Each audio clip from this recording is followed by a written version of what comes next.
صل وسلم وبارك عليه. Baik, alhamdulillah Ibu Dr. Aisyah sudah ada di tengah-tengah kita. Assalamualaikum warahmatullahi wabarakatuh, Ibu Dokter. Waalaikumsalam warahmatullahi wabarakatuh. Ya, Masya Allah. kita bertemu Apa lagi. kabar Bunda Ari? Alhamdulillah ini Ya, jumpa sangat bersama. kangen ya, meskipun Allahu sepanjang Akbar. pandemi kita hanya melihat di Zoom. Ya. Masya Allah. Ya, Bagaimana inilah. lebarannya, Bu Dokter? Alhamdulillah di rumah. Dan tempat kami kan ketat sekali ini, warga di sini ini betul-betul hanya boleh orang dalam kompleks saja yang pada hari-hari haknya ya Idul Fitri, bahkan 10 hari setelah itu. Jadi kalau ada tamu datang mobilnya lebih berapa dilihat, itu ditegur nanti. Masya Allah. Jadi sama satpam ya. Iya, Masya Allah, ya Allah. Ya beginilah, Alhamdulillah. Nih, tapi masih bisa kita jumpa sanak saudara ya lewat fasilitas-fasilitas seperti ini ya, Zoom, Ya, video virtual, call. ya. Iya. Ya, semoga Ibu Masya Dokter Allah. selalu sehat. Amin ya Rabbal Alamin. Masya Allah, Aman Masya dari Allah. Bunda wabah. Eri juga. Bunda Eri juga dan seluruh sahabat-sahabat filah kita semua ya. Masya Allah. Baik, Ibu Dokter, izin kita mulai acaranya. Enggak. Cepat dali. Enggak. Assalamualaikum warahmatullahi wabarakatuh. Alhamdulillahirabbil alamin wa bihi nasta'inu ala umuri dunya waddin. Wassalatu wassalamu ala Rasulillah sallallahu alaihi wasallam wa ala alihi wa sahbihi ajmain. Yang terhormat Ibu Dr. Aisyah Dahlan, pagi ini telah membersamai kita. Alhamdulillah ya, undangan kita diterima, Masya Allah. Dan kami memang sudah sangat rindu jamaah ini ya. Sekarang baru masuk 227 jamaah Ibu Dokter. Yang amat saya sayangi, Ibu Ketua Kritiq, Ibu Ita Latiana sudah hadir bersama kita ya. Juga tim admin yang Masya Allah luar biasa bekerja keras, Ibu Santi, Ibu Sinagawa yang dari Jepang. Dia selalu mengingatkan jamaah di seluruh grup-grup kajian-kajian yang kita bina. Masya Allah, terima kasih untuk semuanya. Puji syukur kita panjatkan kepada Allah Subhanahu Wa Taala. Salawat salam juga tercurah baginda Nabi Muhammad SAW yang telah membimbing kita ke jalan kebenaran. Untuk mempersingkat waktu, mari kita mulai acara ini dengan isti'adzah dan basmalah. A'udzubillahi minasyaitonirrajim. Bismillahirrahmanirrahim. Untuk menyempurnakan webinar kita akan mendengarkan tilawah yang akan dibacakan oleh Karahmawati Hunawa. Perkenalkan Ibu Dr. Aisyah bil Barokah Ananda Rahmawati Hunawa adalah juara MTQ Antarbangsa 2012 di Malaysia. Sekarang tinggal di Manado. Ya, beliau bersyiar di sana. Dipersilakan kepada Kak Rahmawati Hunawa. Ustazah Rahmawati Hunawa, silakan. Assalamualaikum warahmatullahi wabarakatuh. A'udzu billahi minasy syaithanir rajim.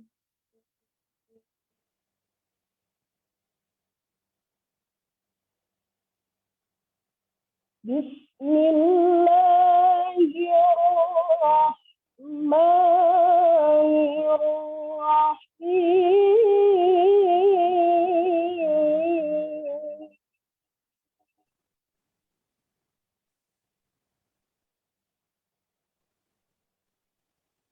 Ya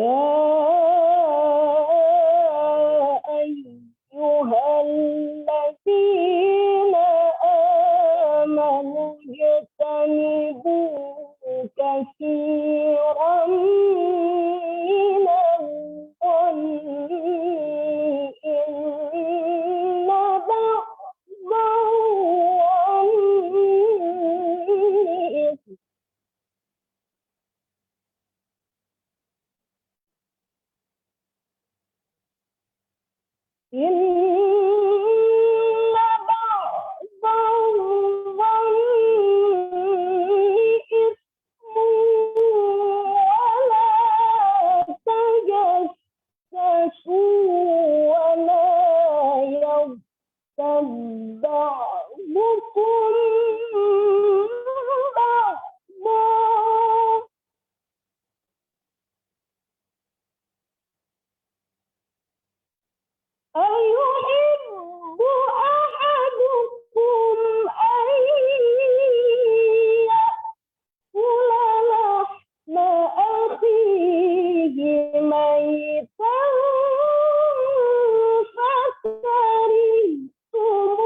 واتقوا الله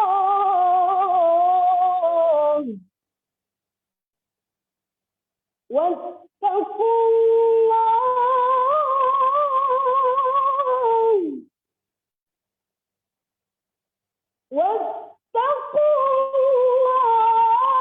إن الله تواب رحيم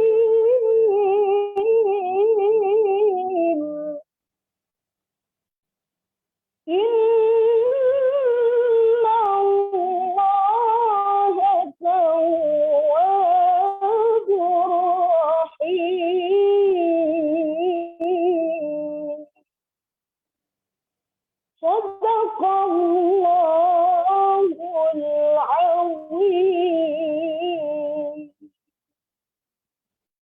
Terjemahan Al-Quran Surah Al-Hujurat ayat 49.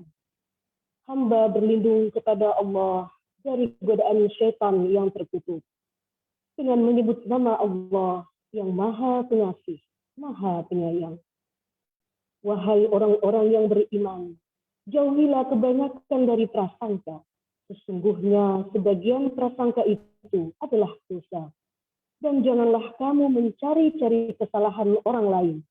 Dan janganlah ada di antara kamu yang menggunjing sebagian yang lain.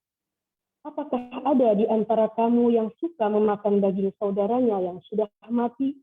Tentu kamu akan merasa jijik kepadanya. Dan bertakwalah kepada Allah.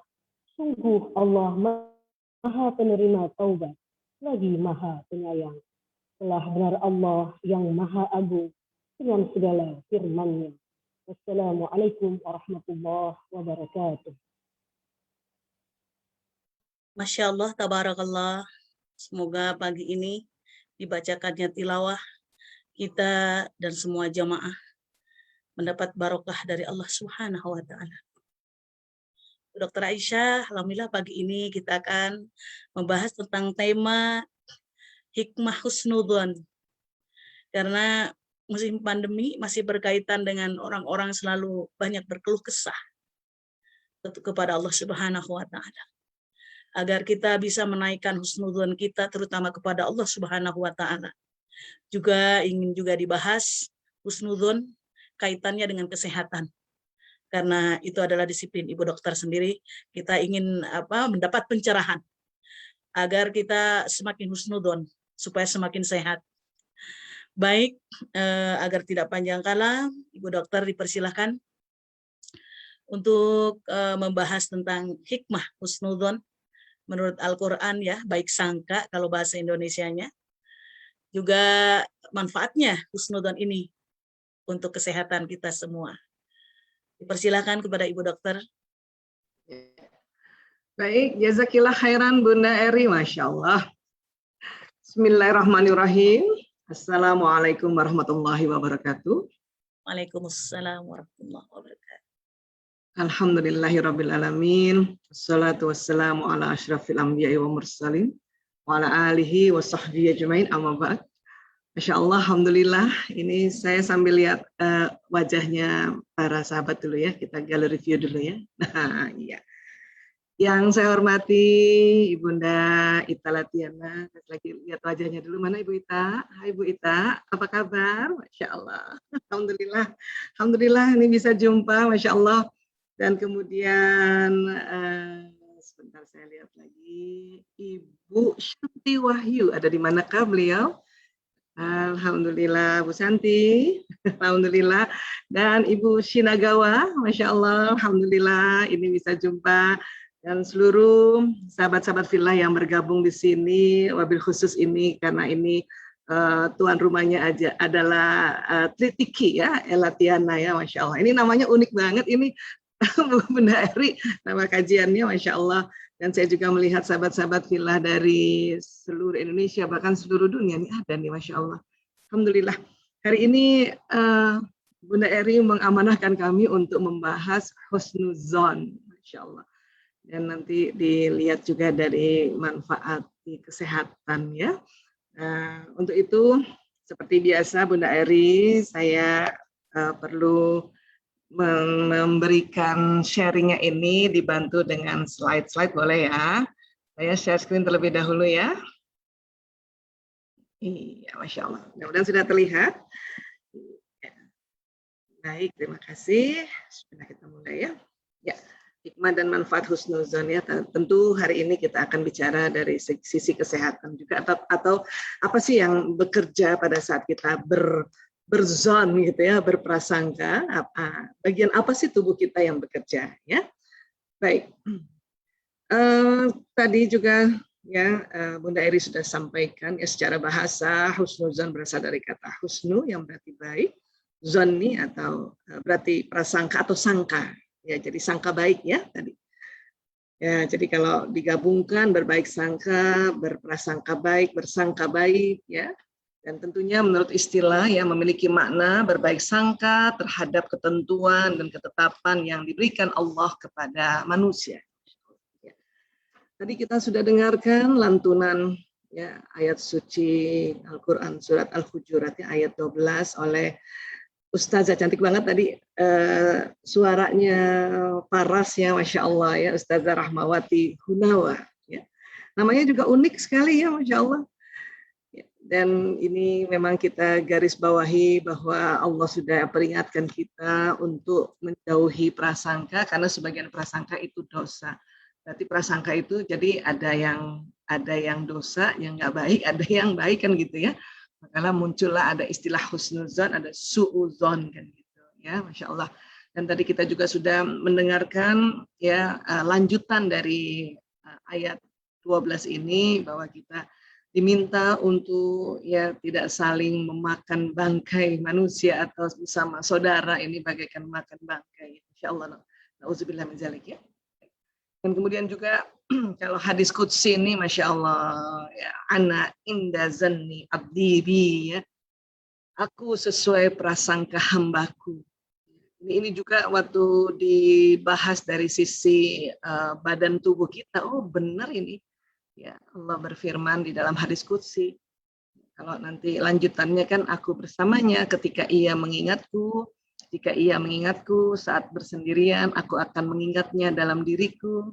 Jika ia mengingatku di suatu kumpulan, aku akan mengingatnya di kumpulan yang lebih baik daripada itu, yaitu kumpulan malaikat, Masya Allah.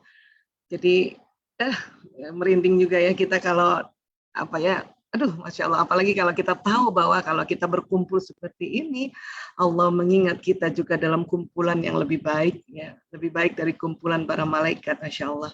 Inilah barangkali yang kita senantiasa kalau kumpul seperti ini ya, terutama kumpul untuk kita sharing ya, thalabul ilmu dan saling memberikan nasihat dan sebagainya, itu setelah itu kayaknya senang sekali, bahagia sekali, bersyukur sekali ya, karena memang kita diingat Allah di kumpulan yang lebih baik dari kumpulan malaikat ya Allah ya Rabbi. Masya Allah. Kemudian juga ya dari Abu Hurairah radhiyallahu an bahwasanya Rasulullah SAW bersabda, jauhilah prasangka buruk, karena prasangka buruk adalah sedusta-dustanya perkataan. Insya Allah. Baik, dan ya dalam hadis riwayat Muslim juga ini, janganlah salah seorang di antara kalian mati, melainkan ia harus berhusnuzon kepada Allah. Jadi Bunda Eri sampaikan kita ini masih dalam kondisi prihatin, kondisi pandemi. Ya. Jadi tadi anandaku ini habis vaksin di puskesmas terdekat kan, sekarang sedang digalakkan ya, di usia di atas 18 tahun untuk vaksin. Baik, itu juga satu ikhtiar sebetulnya ya. Namun kembali ya, prasangka baik pada Allah, apapun yang nanti ditetapkan oleh Allah, inilah satu kunci atau pegangan kita insya Allah ya. Karena ini diingatkan oleh Rasulullah tadi ya, janganlah salah seorang di antara kalian mati melainkan ia harus berhusnuzon pada Allah. Nah, berikutnya, di dalam kajian neuroscience, kita tuh pernah belajar tentang pikiran dan perasaan. Ya. Dan para ahli mengatakan pikiran dan perasaan inilah, kalau dia bergabung, ya ini akan ya disebutnya prasangka. Atau zon tadi, ya, atau sangka. Jadi prasangka atau sangka itu, mekanisme kerja di tubuh kita itu ya adalah pikiran dan perasaan, dia bergabung pikiran dan perasaan. Dan tadi juga kita sudah bahas sama-sama bahwa nanti kan terbagi dua, ada husnuzon, ada su'uzon. Ya. Ada yang prasangka baik, ada prasangka buruk. Para ahli mengatakan ya prasangka atau pikiran dan perasaan manusia dalam satu hari itu ya terletup-letup gitu ya antara pikiran perasaannya. Kalau kita bicara nanti pikiran perasaan di mana posisinya ya, pikiran dan perasaan itu memunculkan itu dalam satu hari kurang lebih setiap orangnya 60.000 kali berprasangka. Ya, 60.000 kali. 60.000 kali. Nah, namun 60.000 kali itu ini nanti terbagi dua. Ada yang husnuzon, ada yang su'uzon. Ya. Bagus atau luar biasa bila seseorang di dalam 60.000 kalinya itu sudah komposisinya lebih banyak husnuzonnya dibanding su'uzonnya. Yang akan merugi adalah kalau dalam 60.000 kali prasangka itu yang lebih banyak komposisinya masih su'uzon, itu merugi sekali. Ya, baik. Sekarang di mana sih pikiran dan perasaan? Ya, kita semua yang hadir hari ini tentu juga sebelumnya kita sudah membahas tentang otak, tentang kolbu gitu ya. Nanti salah satu kerja otak ini ya yaitu pikiran atau akal. Dan salah satu nanti kerja kolbu ini ya adalah perasaan. Salah satu loh itu dari jutaan kerjanya kolbu. Akal juga salah satu dari kerjaannya otak ini. Jadi kalau kita bilang pikiran dan perasaan pasti kita gaya tangan itu pasti kita nih, pikiran saya, perasaan saya gitu. Dia bergabung ya.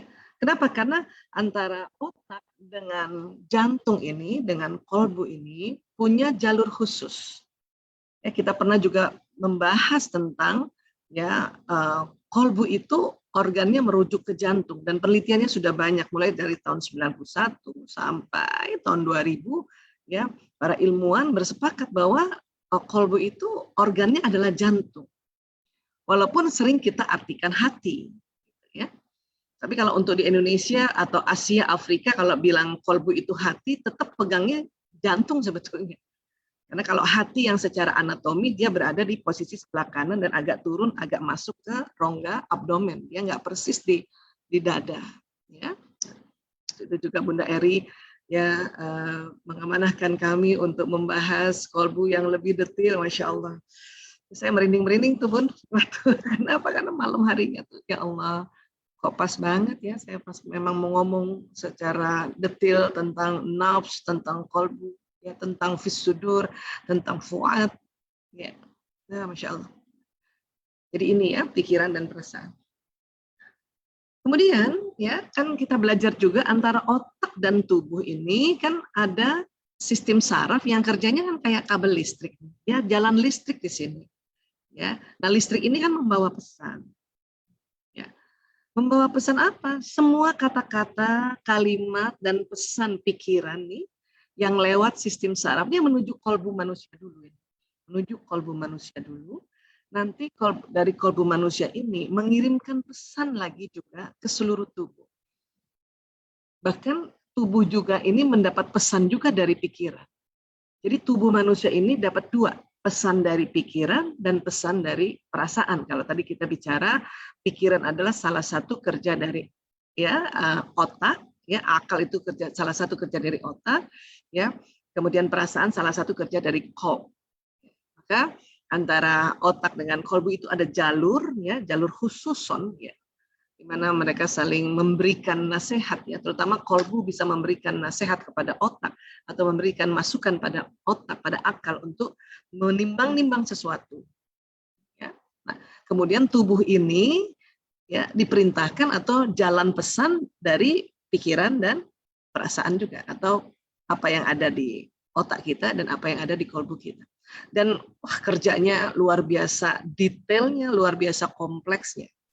Ya. Hanya supaya kita bisa sedikit saja ya memahami apa sih yang terjadi di tubuh, maka saya sampaikan dalam sebuah gambar yang sebetulnya ini gambar masih sangat sederhana. Kalau kita bicara lagi detailnya, bicara lagi komunikasi antar selnya, ya Allah ya Rabb. Ya. Namun seperti ini ya, saya berharap kita sudah mulai sedikit mengerti, oh kayak gini toh, dia jalan.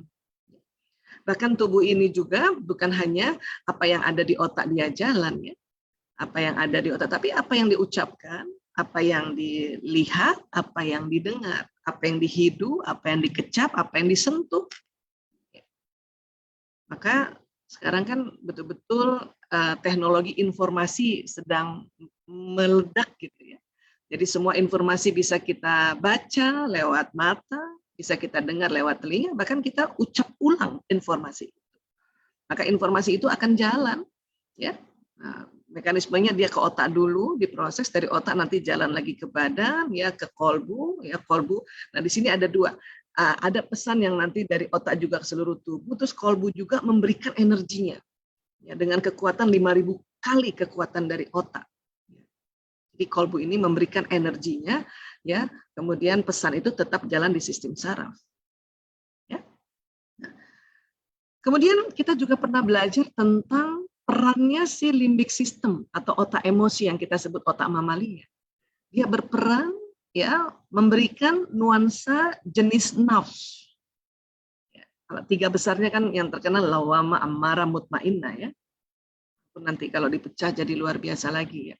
Dia berperan memberi nuansa ya emosi pada apa yang kita lihat, apa yang kita dengar, apa yang kita rasakan, apa yang kita ucapkan. Dan masuklah menjadi sebuah memori juga di otak kita. Dan di otak kita ini juga nanti ada program watak bakat yang ada sekitar sini. Ya, nanti juga berpadu dengan program fungsi tubuh, sistem-sistem di dalam tubuh kita, ya itu biasanya di daerah belakang sini dengan ya otak kecil atau cerebellum dan occipitalis. Dan pokoknya luar biasa banget. Saya senang sekali kalau ya belajar lagi tentang otak, belajar lagi. Bahkan kadang-kadang nggak belajar tambahan, saya ulang-ulang kok ada makna baru ya. Nah, kemudian yang kita perlu juga tahu cara kerja pikiran ini adalah ya manusia lebih sering memikirkan sesuatu yang negatif. Jadi 60.000 itu tuh masih kadang-kadang komposisinya yang negatif gitu. Baik sifatnya penilaian atau prediksi. Kita nilai orang negatif, kita memprediksikan atau ke depannya negatif. Ya, itu masih banyak. Ya, masih banyak gitu. Atau komposisi 60.000 itu masih mengarah yang ke suuzonnya masih banyak komposisi. Mungkin ada kita ini masih ya 70% yang suunya, 30% husnunya. Diharapkan sebetulnya kebalik, harusnya kebalik. Bahkan kalau bisa husnunya yang 80%, suunya 20%. Nah, otak yang tidak mengenal perbedaan nyata atau tidak nyata. Jadi otak untuk di awal nih, kita bicara otak ya. Dia tidak mengenal perbedaan nyata atau tidak nyata. Jadi bagi otak apapun yang manusia pikirkan adalah nyata. Kalau kita menilai sesuatu, ya, menilai anak, menilai suami, menilai sahabat, menilai keluarga, atau memprediksikan anak, memprediksikan suami, memprediksikan apapun itu, kalau kita menilai dan memprediksikannya negatif, otak menganggap itu nyata. Nyata. Bahwa negatif. Inilah makanya bahayanya prasangka buruk. Ya. Jadi baik itu pikiran yang membawa perubahan baik bagi otak ataupun membawa perubahan buruk bagi otak, pokoknya otak menganggapnya itu nyata lah. Ya, nyata. Ya. Maka ya ada beberapa ilmuwan menemukan teknik-teknik ya. Jadi manusia itu bisa senantiasa men-setting pikiran agar terus berpikir untuk melakukan 2 perubahan sekaligus, yaitu perubahan yang lebih baik atau yang lebih buruk. Kenapa? Karena otak ini selalu nyata. Kita kalau mikirkan yang buruk nanti dia akan tersambung ya, ini terjadi, masih ingat ini sambungan-sambungan neuron, maka terjadi memorinya tetap. Tapi kalau kita juga memikirkan hal-hal yang baik, dia juga tersambung. Makanya dikatakan buat otak, ya baik buruk itu nyata. Memori baik buruk nyata. Kenapa? Sudah terjadi sambungan, akan terjadi sambungan juga di otak. Yang bahaya adalah kalau dia sudah terjadi sambungan, dia nanti memberi pesan ke seluruh badan dengan turun ke bawah. Jadi seseorang kalau berprasangka ya buruk terhadap pasangan hidupnya, parah nih pasti nih dia pasti dia begini, Pak. Oh, kita lucu nih, aneh ya. Kita kalau hal-hal yang negatif suka bilang pasti nanti dia macam-macam gini, pasti dia mau ikut-ikutan orang lain, Pak. Oh, gitu.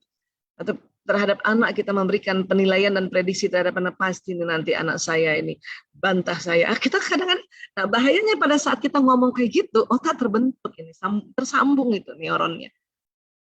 Dan dia bisa jalan ke badan dan akhirnya kita ya mempunyai perangai yang kita duluan yang buruk.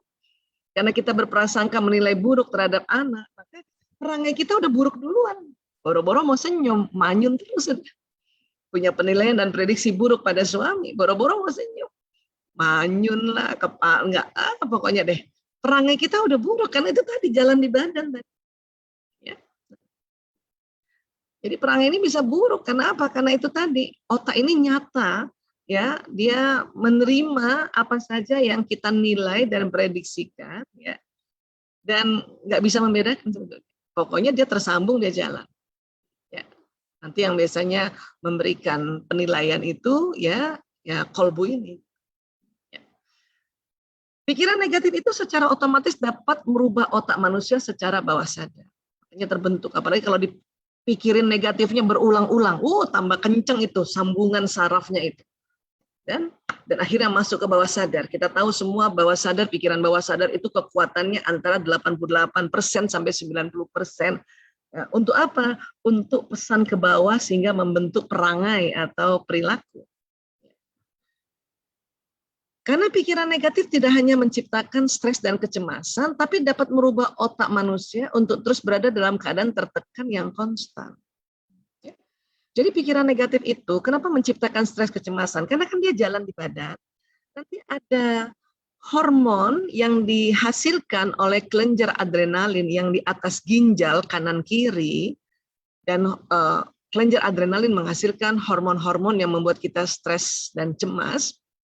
Ya, diantaranya adalah ya hormon adrenalin, kortisol dan norepinefrin, ya 3 serangkai itu.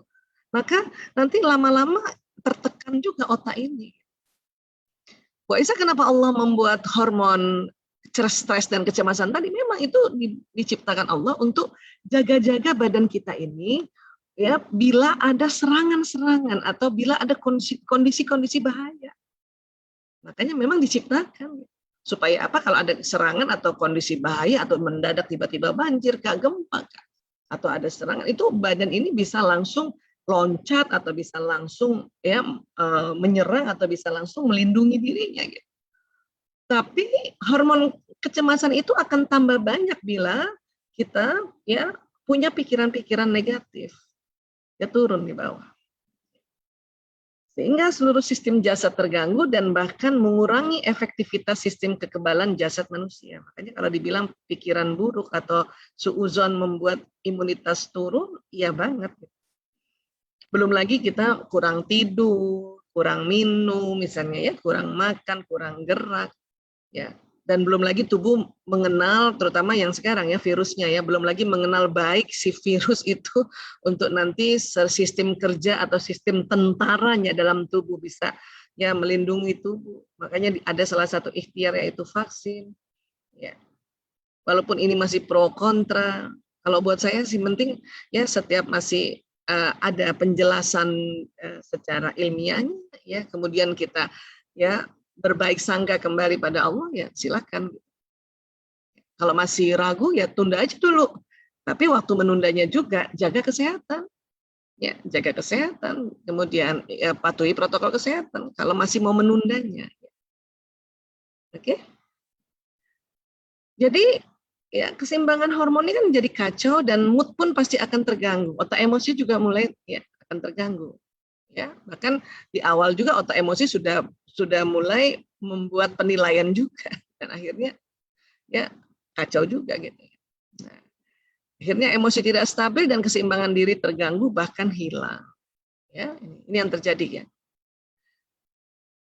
Hal yang terjadi bisa sebaliknya yaitu saat manusia berikhtiar terus untuk berpikiran positif.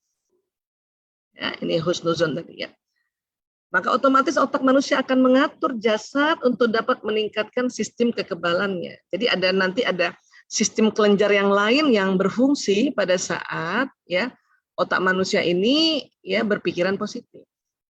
Kalau tadi negatif itu nomor 1 kelenjar adrenalin itu ya, kelenjar adrenal yang ada di pinggang di atas ginjal.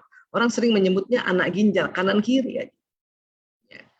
Tapi kalau kita berbaik sangka, ada kelenjar-kelenjar lain ini terutama yang di otak ini namanya kelenjar pituitary, dia menghasilkan ya hormon-hormon bahagia yang nanti salah satunya bekerja juga meningkatkan sistem kekebalan.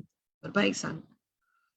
Karena orang kalau udah berbaik sangka itu ya Allah kasih petunjuk atau Allah memberikan informasi, memberikan hidayah, hikmah-hikmah bahwa kayak gini loh. Termasuk yang misalnya pandemi, kalau kita berbaik sangka di pandemi ini ya malah akan terasa hikmah-hikmahnya yang luar biasa.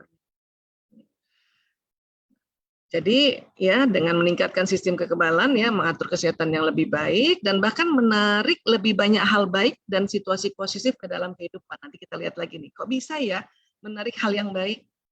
Ya. Nomor 1 adalah paling enggak perilaku kita ini dengan kita berikhtiar terus berpikiran positif, perilaku kita ini jadi positif gitu. Ya. Minimal muka nih senyum. Berbaik sangka pada suami, berbaik sangka pada anak, ya berbaik sangka pada sahabat, dan untuk ya yang paling inti lagi berbaik sangka pada ketetapan Allah. Muka tuh gampang senyum. Lihat suami senyum. Ya. Walaupun nggak dibalas sama suami, tapi kita tetap senyum, ya. Karena dengan tetap senyum, ya ilmu kita yang kemarin-kemarin itu terakses kembali. Oh iya ya, laki-laki bukan nggak mau senyum sama kita, gitu. Suami bukan nggak mau senyum sama istrinya. Oh iya ya, di otot wajahnya laki-laki kan ada hormon testosteron yang bikin wajahnya laki-laki kaku. Jadi dia senyumnya agak lama dibanding perempuan yang senyum karena perempuan. Itu semua ilmu-ilmu itu kan ada di otak kita, otak depan. Tapi baru bisa teringat kembali, terakses kembali kalau kita ya berbaik sangka. Gitu ya. Nah, ketika manusia memfokuskan pikiran pada apa yang terbaik ataupun yang terburuk, maka proses membangun koneksi saraf baru di dalam otak pun dimulai. Jadi artinya di dalam otak kan kita ya membuat sambungan lagi. Nah, proses ini dikenal dengan namanya neuroplasticity. Ya. Jadi otak ini ya tersambung juga gitu. Memberi makna baru, tapi sekali lagi otak ini akan tetap dia tersambung. Kita menilai negatif atau positif dia tersambung. Tapi kalau kita bisa menyambungnya ini lebih banyak yang positifnya, maka dia akan berfungsi memberikan pesan ke seluruh tubuh kebaikan-kebaikan. Jika manusia mulai berpikir berulang-ulang bahwa dia dalam kondisi yang sangat baik, maka otak akan mulai membangun koneksi saraf baru yang baik di otak. Artinya untuk kita mengcounter buruk sangka ini, ya kita mulai ya membuat sambungan baru yaitu baik sangka. Misalnya ada seorang istri sudah terlanjur berburuk sangka pada suaminya. Kenapa? Karena ya suaminya kalau di WA jarang dibaca, lama banget dibaca kan gitu ya. Atau di telepon susah diangkat, kan mulai itu berburuk sangka. Tapi kemudian mencoba untuk ya menata lagi otaknya untuk berbaik sangka, jadi sambungan yang sudah ada buruk sangkanya kan dia nggak bisa terlepas ya. Nah, tapi kemudian kita counter atau kita men-setting baru ada sambungan otak yang berbaik sangka atau kita buat sambungan baru atau tadi neuroplastisitas, maka ya diharapkan sambungan yang lama itu ya teratasi atau tercounter dengan sambungan saraf yang baru. Itulah makanya mengapa kita diminta untuk berikhtiar, berbaik sangka, kemudian kita ulang-ulang. Karena setelah diulang-ulang maka akan ada keyakinan. Yakin. Insya Allah, suami saya di luar rumah, dia lurus-lurus saja, baik-baik saja. Jangan mikir, masa sih, jangan mikir gitu. Karena nanti masa sih, nanti ada sambungan otak baru lagi yang meragukan sambungan yang sudah baik tadi. Gitu. Ya, tapi kan muncul terus ya Bu Aisyah itu ya negatif-negatif. Masa sih? Apa iya. Tapi untungnya sebelum lagi tersambung ada kesempatan untuk kita ya mendelete-nya dengan apa? Perbanyak istighfar. Astagfirullahaladzim. Ya, astagfirullahaladzim. Ya. Nah, jadi ya saat manusia mulai berpikir berulang-ulang bahwa dirinya dalam kondisi yang tidak baik, maka otak akan mulai membangun koneksi saraf baru yang tidak baik di otak. Ya. Tapi kalau kita mengulang-ulang, ya menyambung otak ini bahwa ya kondisinya insya Allah baik, semuanya akan baik-baik saja, maka baik-baik aja di otak. Karena dimulainya dari sambungan-sambungan di otak ini, untuk nanti dia memberi pesan ke bawah, memberi pesan juga ke jantung. Hati-hati jantung juga, karena kita tahu jantung juga ada koneksi saraf seperti ini ya, ditemukan oleh para ilmuwan tuh sejak tahun 91 ya oleh Dr. J. Armour, bahwa di jantung ada otaknya, karena ada sambungan gini juga. Maka bisa terkoneksi. Kalau keseringan di otak berpikiran negatif, nanti jantung terbentuk juga koneksi negatifnya, rugi banget. Ya, karena di jantung koneksi ini neuron-neuron ini cuma 40.000 kan. Kalau di otak kan bisa 100 miliar kan gitu. Ya, nah jadi sekali lagi bahwa kita bisa mengcounter prasangka buruk dengan prasangka baik. Kita juga bisa ya sebelum prasangka buruk atau di sambungan otak terjadi sangat kuat ya, kita bisa delete dengan apa? Itu tadi. Ya Allah sudah ajarkan kita ya untuk senantiasa beristighfar. Astagfirullahaladzim.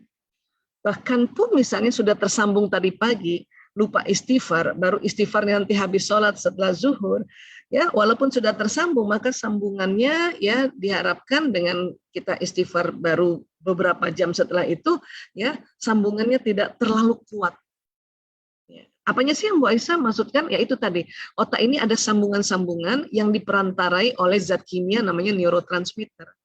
Nah neurotransmitter itu sering keluarnya kayak lem. Ya sering lemnya kuat, yang kuat banget gitu ya. Kayak saya suka sampaikan lem kuat sekarang apa sih ya, orang-orang lem Korea katanya ya.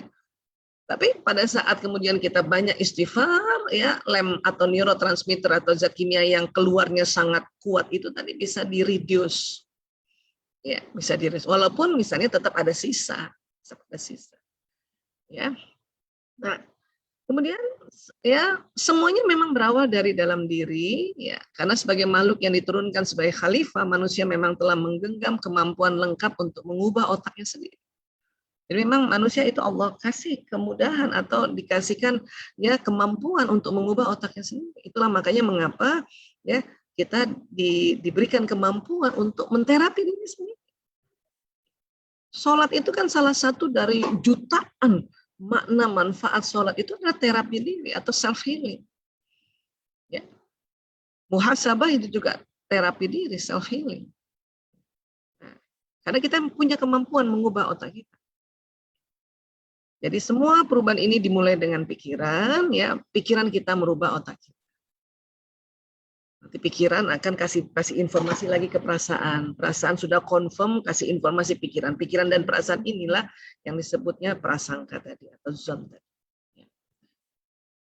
Jadi otak langsung menerima dan membuat koneksi neuron apapun pesannya. Jadi seperti ini terjadi di otak. Baik didapat dari mata, di telinga, dari sambungan-sambungan seperti ini. Disinilah kita dalam persekian detik ada sambungan, tapi persekian detik juga kalau sudah terbiasa kita beristighfar, ya cepat-cepat di-delete itu ya, atau mudah-mudahan belum sampai ke otak, ya dihadang oleh istighfar kita supaya tidak bikin sambungan. Makanya mengapa harus auto istighfar, ya karena ya waktu itu kita juga sudah bahas tentang betapa luar biasanya istighfar. Nah, ini dia, ya. Oke. Jadi pikiran memberi pesan ya juga kepada kolbu ini, gitu. Karena kita tahu di kolbu juga ada otaknya, ada sambungannya. Bahkan ya otak yang di kolbu ini juga merekam memori, ya bisa belajar kolbu ini juga, bisa memaknai kolbu ini juga, ya. Jadi kalau kita lihat kurang lebih kesimpulannya gini nih, ini kan otak ya, ada otak besar, otak kecil, dia terbagi dua, ada belahan kanan, ada belahan kiri, ya. Nanti kalau kita belah kan kita pengen lihat di dalamnya kayak apa kan susunannya gitu ya. Nah ini ada otak emosi, ini baru kita lihat yang sebelah kiri ya, sebelah kanannya tadi dicopot. Jadi otak emosi itu di tengah ya. Nanti ada batang otak ini yang disebutnya otak reptil ini, yang bisa membuat kita ya Allah menjaga ya diri kita, dan ini yang otak emosi sebesar ini yang disebut otak mamalia. Ya. Kemudian nanti dari otak ke tubuh manusia, ya ada sebuah sistem saraf. Ini baru sistem saraf yang utama ya. Belum lagi nanti sistem saraf yang kecil ya. Ini yang kerjanya kayak kabel listrik. Apa yang kita dengar, dia jalan pesannya di sistem saraf, sampaikan pada otak-otak, nanti sampaikan pada kolbu dan seluruh tubuh. Apa yang dilihat juga begitu. Pesannya disampaikan ke otak-otak, nanti sampaikan lagi ke kolbu dan ke seluruh tubuh, kayak gitu. Ini kerjanya dan cepat banget kerjanya, ya Allah. Apa yang diucapkan juga begitu, ya, apa yang dilihat diucapkan dan sebagainya. Nah, jadi karena prasangka berjalan di sistem saraf manusia membentuk sebuah perilaku atau akhlak atau perangai, ya, atau amal, ya, atau action. Nah, disinilah, dan ini sudah kita ya laksanakan sejak dari kita ya kecil sampai sekarang. Kerjanya seperti inilah.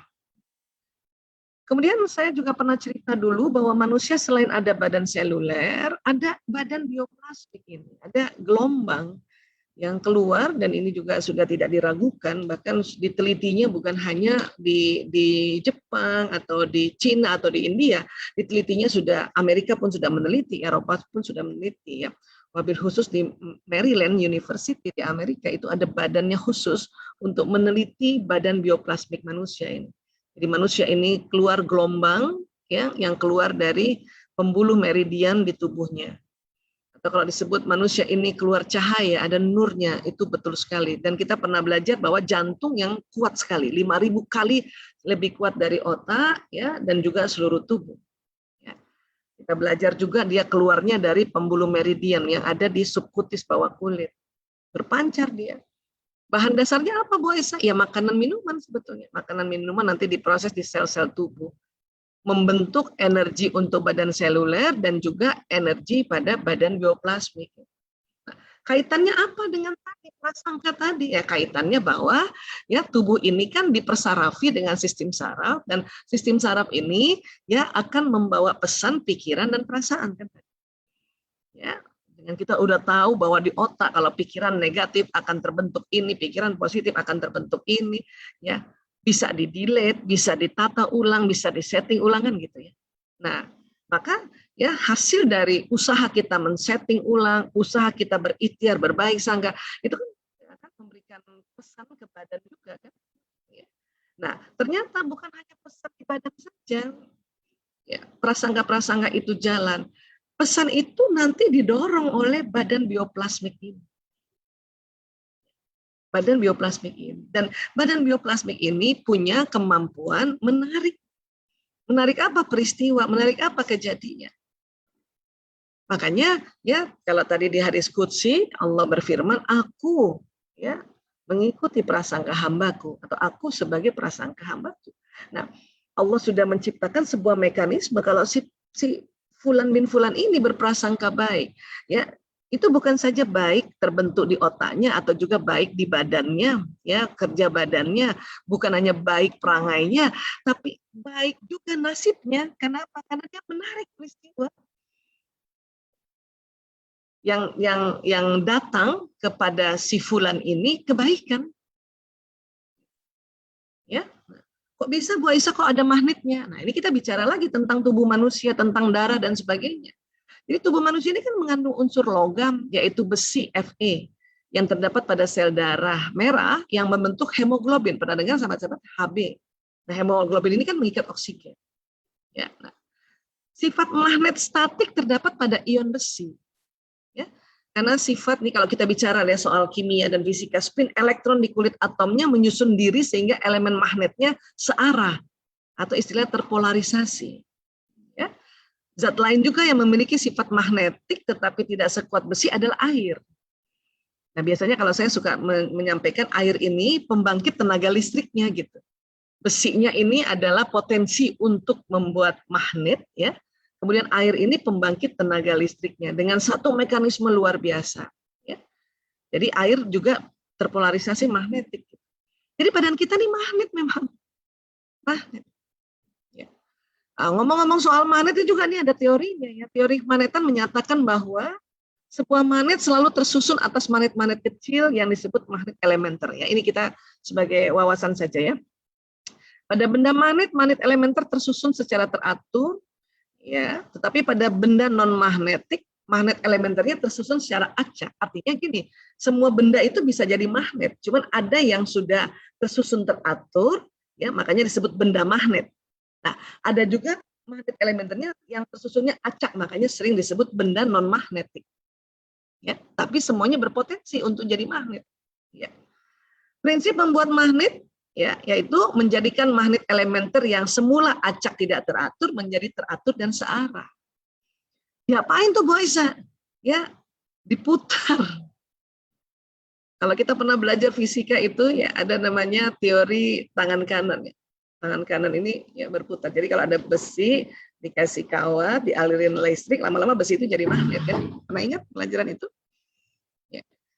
Oke, jadi ya diputar ya. Jadi magnet elementer pada magnet lunak mudah diatur sehingga mudah dijadikan magnet. Magnet elementer pada magnet keras sukar diatur sehingga sukar jadikan magnet. Artinya gini, manusia itu termasuk magnet lunak. Nih. Jadi mudah banget dibikin magnet tubuh kita dibanding mungkin besi yang betulan besi ya.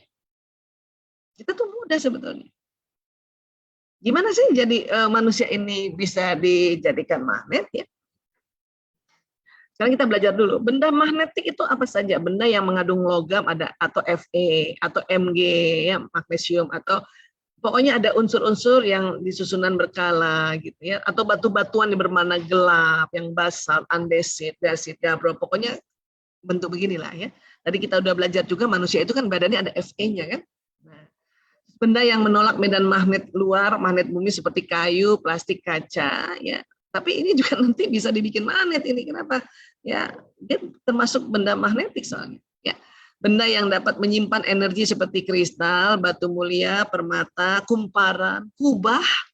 Makanya mengapa masjid itu ada kubahnya, di situ bisa berkumpul magnet itu. Benda-benda runcing ini juga bisa jadi benda magnet ya. Benda-benda yang mengandung air, ya, sumur, sungai, sumber air bawah tanah, barang lembab, ruangan lembab, pohon-pohonan karena mengandung air, jadi juga bisa narik. Entah yang ditarik apa, yang mungkin bisa aja ditarik ya energi yang negatif kalau ruangan lembab itu. Bahkan makhluk hidup, manusia dan binatang ini termasuk benda magnetik. Dengan gerakan tertentu orang dapat menghasilkan medan magnet atau perubahan magnet. Ya, ini yang kerennya apa nih? Ya. Apa sih gerakan tertentu orang bisa menghasilkan medan magnet? Apa coba? Gerakan-gerakan sholat. Karena gerakan sholat itu adalah gerakan 360 derajat dalam satu rakaat. Ya. Berdiri, ya, ruku, sujud 2 kali. Itu 360 derajat. Kenapa? Karena badan kita ini kalau diputar 360 derajat, ya, maka ya badan kita bisa jadi magnet. Mengapa juga kita sewaktu tawaf ya mengelilingi Ka'bah berputarnya kan ke kiri. Disitulah makanya tubuh kita ini jadi magnet yang sangat luar biasa. Gitu. Untuk menarik apa? Ya menarik doa-doa kita. Kemudian ada lagi sumber medan magnet seperti konvergen di medan karena mengandung benda magnet. Makhluk halus juga termasuk gumpalan medan magnet hidup. Virus juga termasuk.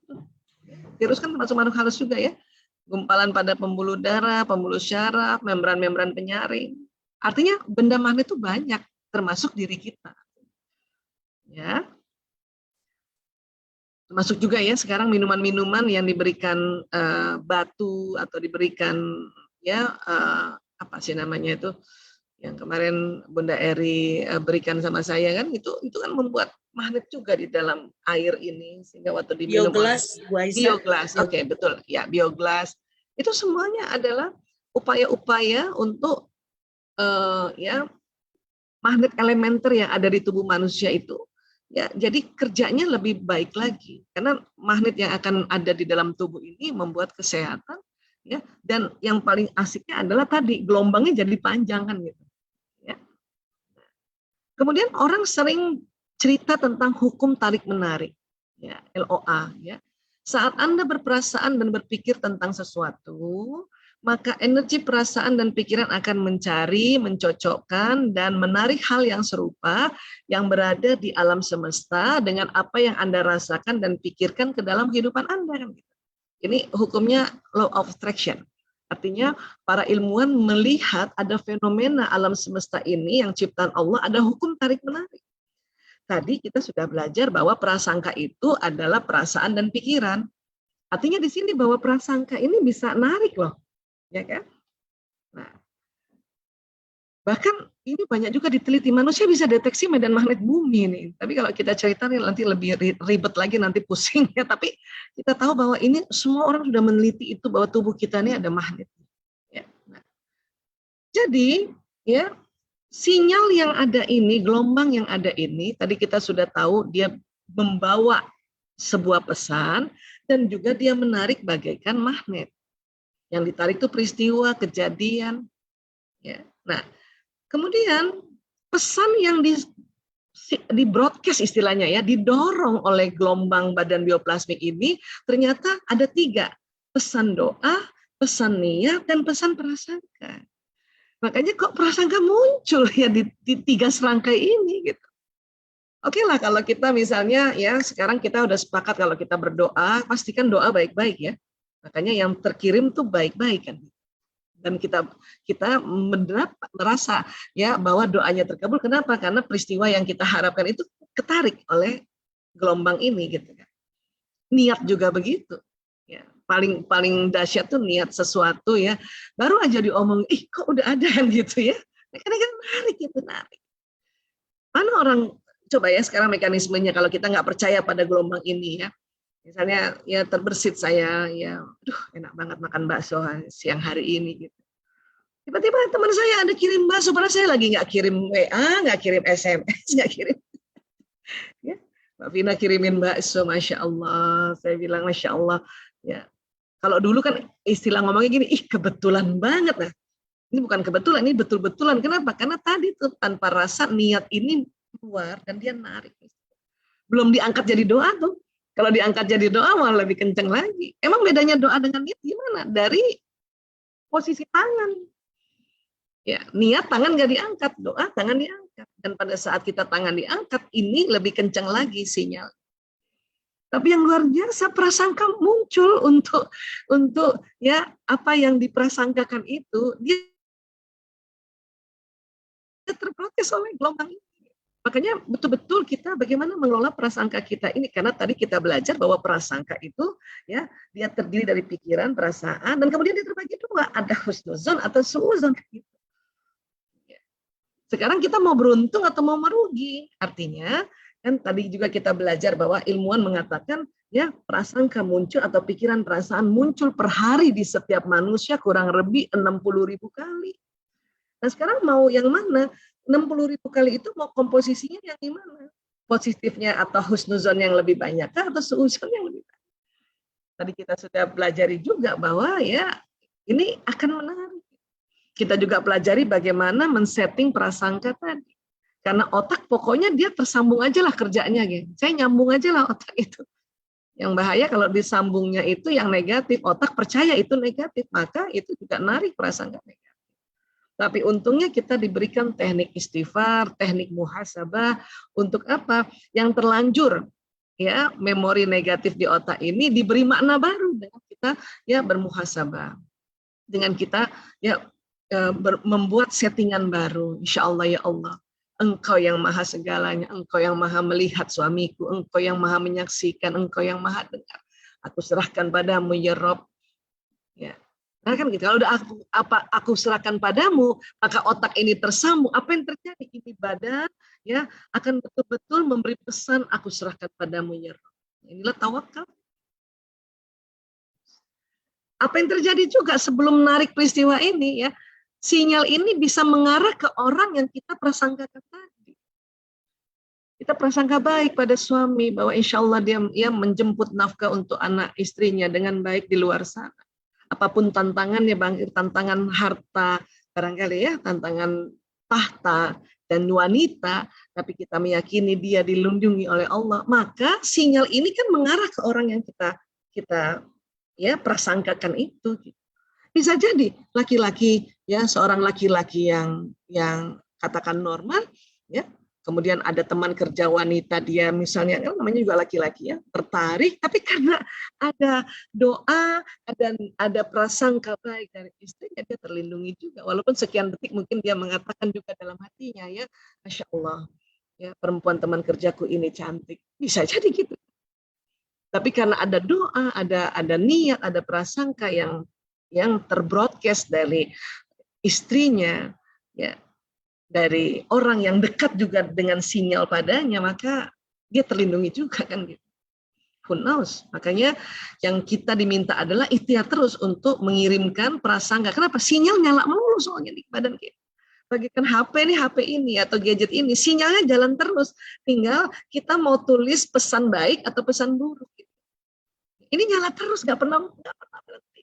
Bahkan HP aja bisa lowbat sama sekali nggak keluar sinyal. Kita tidur aja bersinyal, bergelombang.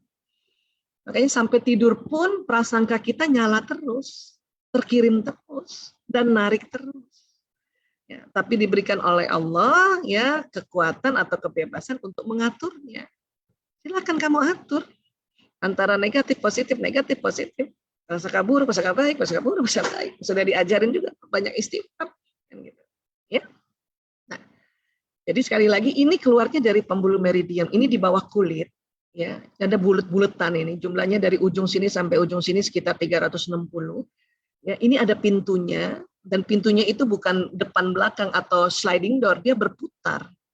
Ya, coba sekarang teman-teman rasakan di badannya ini, ada di bawah kulitnya, di bawah suku kutisnya ada lubang-lubang itu, ya. Nah, sekarang untuk tahu dia bergeraknya kemana, bayangin dulu di badan kita ini ada jam dinding yang mengarah ke depan, ya. Jadi jam dindingnya nempel di dada kita mengarah ke depan, ya kan? Nah, terus, ya, rasakan dulu jam dinding itu geraknya kemana.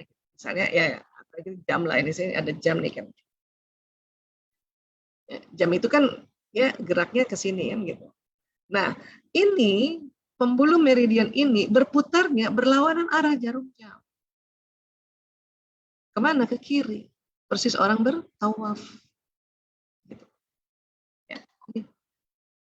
Semuanya berputar begitu. Cuman 360 itu tidak semuanya lancar dalam sehari ini. Dia kadang lambat jalannya. Nah, kalau lancar, ini gelombangnya, ya, berpendarnya luar biasa. Tapi kalau lambat, ini berpendarnya kecil sedikit, gitu. Ya, kayak sinyal gitu, mungkin edge gitu, ya, bukan 4G, ya. Karena ini sinyal ini bisa lebih dari 4G, ya. Nah, terus supaya dia melancarkan lagi, ya, putaran-putaran ini, bagaimana caranya? Ya kan? Wudu, dari salah satu jutaan manfaat wudu, salah satunya adalah melancarkan kembali putaran dari pembuluh meridian. Yang bagian mana, Bu Aisyah? Yang kena basuh dan usapan. Makanya pada saat kita membasuh dan mengusap itu harus betul-betul kena. Karena ini yang di bawah kulit gitu. Kalau ibu-ibu berwudu hanya di airnya dikepret-kepret gitu aja, oke lah, ya. Misalnya debu yang ada di atas kulit memang bisa luntur, tetapi ini belum tersentuh. Maka harus, ya, dibasuh. Tentu kalau dibasuh itu kan, ya, bersama air kan, basuh. Jadi harus kena dan kena. Pokoknya bagian dibasuh, ya. Ini lagi ujung jari sampai sini. Yang tadinya, ya, putarannya itu lambat jadi lancar. Yang diusap adalah kepala. Kalau usap itu, ya, tetap juga kena kepala, tetapi tidak sama airnya, kan itu bedanya basuh dengan usap, kan gitu. Maka dikatakan orang berwudu itu banyak cahayanya, itu betul, banyak cahaya. Dan diharapkan juga habis berwudu berdoa supaya ini lagi beberapa gelombang atau beberapa pembuluh meridian yang kena basuhan dan usapan wudu itu kan lagi memanjang. Gitu. Berdoa di situ. Mengapa juga orang yang mempertahankan wudunya, ya, itu jadinya sangat luar biasa. Karena apa? Karena cahayanya tuh panjang. Cuman hati-hati, ya, fastabikul khairatnya, berlomba-lomba dalam kebajikannya, dalam keadaan wudu, hati-hati berpikiran, hati-hati berprasangka maksudnya. Oke, dia pertahankan wudhunya misalnya, tapi prasangkanya masih banyak yang suunya, maka prasangka itu ya akan cepat juga keluarnya gitu, akan cepat juga terbroadcast. Jadi betul-betul kita menjaga wudhu dan juga menjaga pikiran dan prasangka. Maka akan mendapatkan keuntungan yang berlimpah-limpah. Sudahlah sinyalnya bagus, pikiran perasaannya yang husnu, ya, maka dia akan terbroadcast ke alam semesta yang husnu. Kebaikannya apa nanti menjadi sebuah kebaikannya, ini akan mengarah ke orang-orang yang kita berprasangka baik, ya, dan ini juga nanti menarik peristiwa yang prasangka baik kita itu kepada diri kita kembali. Kan ini nih sebetulnya yang terjadi, mekanismenya dari yang tadi tuh, yang dari mulai pikiran, ya mulai, ya, dan sekarang udah mulai keluar dari badan kita. Ya. Saya suka sekali cerita tentang badan bioplasmik. Kenapa? Karena terus terang tubuh kita nih bekerja ini, tapi sayangnya kita nggak belajar ini dari kecil gitu. Jadi makanya di seminar-seminar umum seperti ini, saya senang sekali sharing tentang badan bioplasmik. Ya, dan ini sudah bisa dinalar oleh otak kita. Ya, kenapa? Karena ditemukannya gadget-gadget ini. Gadget ini kan terinspirasi dari gerak tubuh manusia ini, dari sistemnya manusia. Kalau gadget saja kita percaya dia bisa membroadcast pesan, ya, dan gadget ini buatan manusia, kita percaya pada itu, masa kita nggak percaya kepada ya ciptaan Allah ini? Ini semua ciptaan Allah. Makanya mengapa kita diberikan ikhtiar ya atau diberikan kemampuan itu mengolah pikiran dan perasaan ini atau mengolah prasangka ini. Ya. Oke, kurang lebih gini aja dulu Bunda Eri, mungkin kita lebih seru lagi kalau nanti kita diskusi atau kita ngobrol-ngobrol ya. Ya. Masya Allah, tabarakallah. Baik, luar biasa, banyak pencerahannya. Sangat banyak sekali kita mendapatkan ilmu ya hari ini. Kita akan mencoba buka yang sudah chat ya, Bu Dr. Aisyah. Coba urai sedikit-sedikit, mungkin di awal 5 pertanyaan kita akan bacakan ya. Banyak sekali yang bertanya. Saya ambil dari paling bawah, biar mudah. Assalamualaikum Ibu Dr. Aisyah. Waalaikumsalam warahmatullahi wabarakatuh. Tanya bagaimana memberikan nasihat terbaik dan memberi hiburan untuk sahabat yang sedang galau, bete, dan lain-lain. Seru ya. Yang hormon kecemasan, kesedihan, ini pernah Ibu Dokter bahas juga. Iya. Supaya bisa menenangkan feeling dan mereka bisa menerima dengan baik nasihat kita. Jazakillah khairan. Terus selanjutnya saya baca beberapa ya Ibu Dokter, izin. Biar Ibu Dokter nanti. Kayaknya pertanyaan ini semuanya kalau menurut saya masih berkesambungan gitu. Baik. Ya, bagaimana cara menangani selalu baik sangka. Terus di sini juga apalagi nih Bu Elsa dari Gandul, maaf tanya Bu Dokter, bagaimana cara atau kiat-kiat menjaga hati untuk selalu husnudzon walaupun kenyataannya ada yang telah menzalimi kita gitu. Luar biasa, bagus tuh ya. Apa yang terjadi Ustazah jika sambungan negatifnya banyak atau jika sambungan positifnya banyak? Mungkin mengenai tadi yang sudah dibahas. Ada juga ini seseorang akan mati dari Ibu Jafri Janeli. Seseorang akan mati sebagaimana kebiasaannya, Dr. Aisyah. Apa kaitannya sambungan otak dengan perilaku seorang saat sakaratul maut? Ada yang mati saat sholat, saat ceramah, saat baca Quran. Ada yang ngomong jorok saat sakaratul maut. Kiranya itu dulu Ibu Dokter. Mohon dibahas atau dijawab pertanyaan jamaah semuanya. Terima kasih. Ya. Baik, Masya Allah, jazakumullah khairan kasiran, ini pertanyaannya semuanya sangat jeli, ya, Masya Allah. Ya, kalau kita mau, ya istilahnya ya menasehati gitu ya, atau memberikan penghiburan ya kepada sahabat yang sedang sedih, ya, tentu kita dulu yang perlu menata pikiran dan perasaan kita juga. Kenapa? Karena kita nih misalnya ya mau ada sahabat kita sedih ya, sedihnya kenapa gitu? Ya, ada banyak tingkatan-tingkatan kesedihan itu tergantung dari apa situasi kondisinya. Kalau sedihnya karena kematian ya itu memang paling berat ya. Kemudian setelah kematian itu perpisahan. Ya. Tinggal perpisahannya ini perpisahan baik atau buruk itu pokoknya juga berat gitu ya. Nanti di bawahnya lagi mungkin kesedihan tentang masalah ekonomi itu baru di bawah tuh. Tapi kesedihan karena meninggal seseorang yang kita sayangi itu memang tinggi ya. Kemudian artinya kalau dia kesedihannya itu nomor 1 tingkat derajat yang beratnya itu, maka kan butuh waktu. Nah, kalau saya biasanya ya ini untuk pengalaman pribadi ya, saya mencoba untuk ya menenangkan diri dulu sendiri. Karena kita nih misalnya ngomong ya, udah tenang gitu ya. Tapi sinyal kita membawa kesedihan kita gitu. Kan kena juga ya. Tenang. Gitu ya, kita bilang gitu ya. Tapi kita belum tenang. Kita cuma diomongan, padahal sinyal tadi yang keluar dari jantung, keluar dari otak, keluar dari seluruh badan, membawa pikiran dan perasaan kita. Maka sebelum kita mau ya menghibur atau memberikan nasihat, kita nasihati diri sendiri dulu. Buat tenang dulu. Nah, teknik membuat tenang itu paling afdal itu banyak istighfar. Astagfirullahaladzim ya Allah. Astagfirullahaladzim. Terus mengadakan dialog pada Allah, ya Allah mohon ketenangan, ya Allah mohon ketenangan, ya Allah. Ya, kenapa? Karena ya pada saat terkadang kita belum lagi ngomong, karena kadang-kadang kan kalau lihat orang sedih kita mau ngomong juga ya agak sulit kan. Tapi sinyal ini sudah membawa pesan itu. Tahu-tahu orang itu kita baru dekati dia sudah tenang.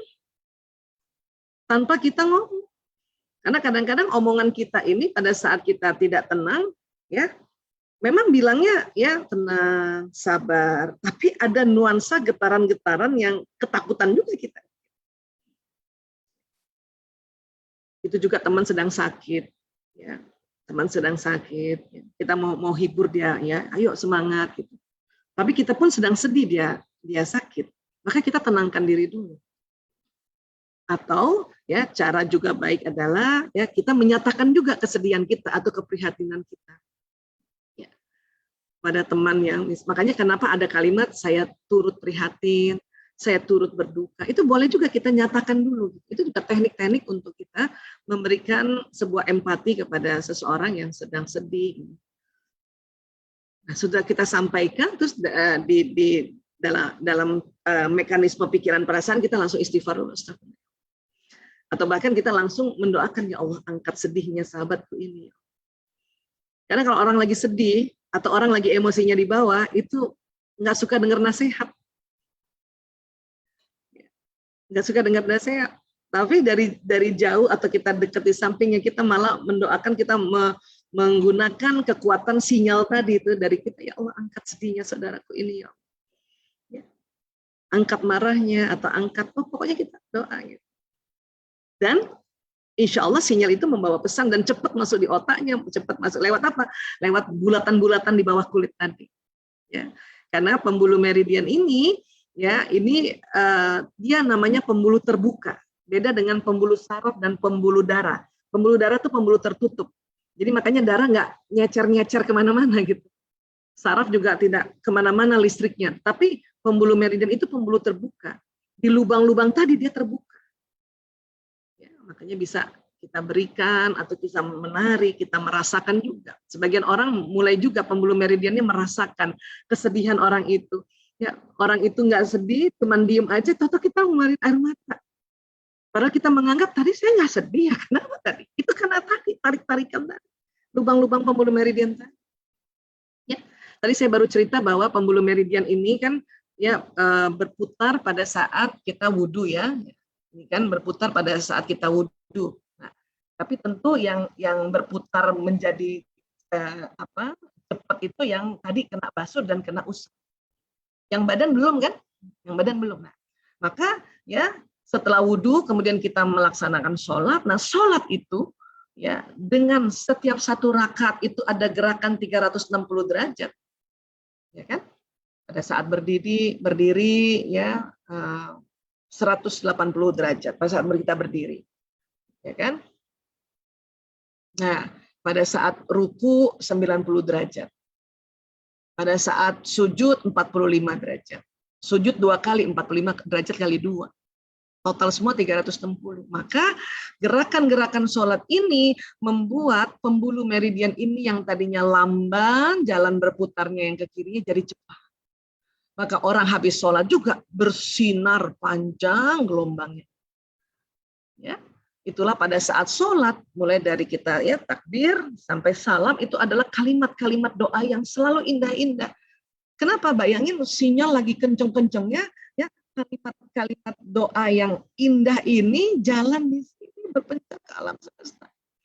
Dia narik lagi gitu. Ya. Dan tentu habis sholat juga sinyal ini masih nyala. Itulah di situ kita dipakai momentum untuk bermohon kembali.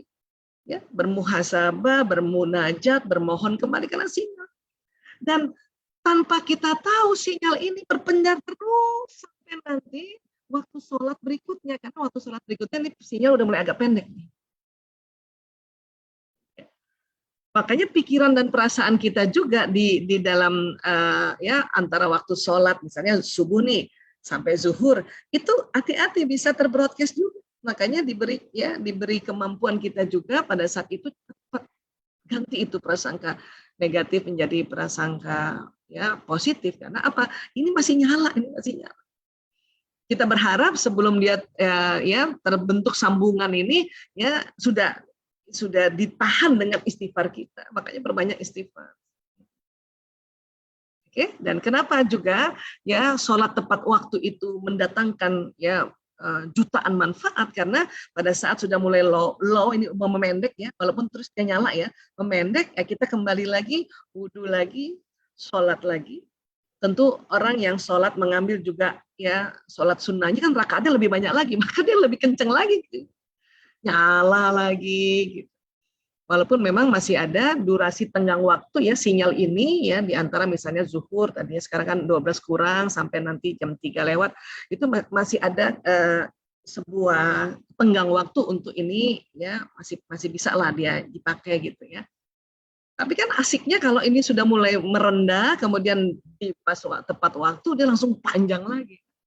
Keren banget. Artinya pada saat kita memanjangkan pas misalnya jam 12 kan berarti jam 12 sampai jam 3 lewat itu kan udah panjang banget. Misalnya kalau kita ini walaupun sholat zuhur itu ada setiap sholat itu ada rentang waktunya.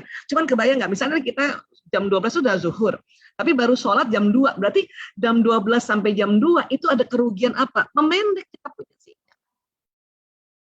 Ya, pikiran baik kita nggak terbroadcast panjang, kan itu kerugian kan?